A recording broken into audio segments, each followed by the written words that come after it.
Hey, what's up everyone? So, a little bit different video today. This started out just as a little project for myself to make a comparison, but I took my Hero 4 Silver.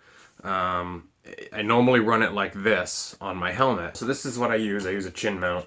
I'll leave a link down below if you guys are interested. But so I use this chin mount. So normally it's mounted like this is how I've been using it.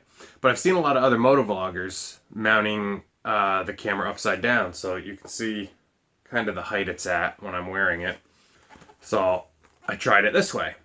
So yeah, I put the videos side by side in the video editor. I had to adjust the speed on one. I was driving a little bit more spirited yesterday than I was last weekend, but I got them pretty close so you can kind of tell. So let's take a look, and I'd love to hear you guys' comments and opinions at the end of the video on what you think. I mean, they're pretty similar, but I'll point out some differences. So yeah, let's go check it out.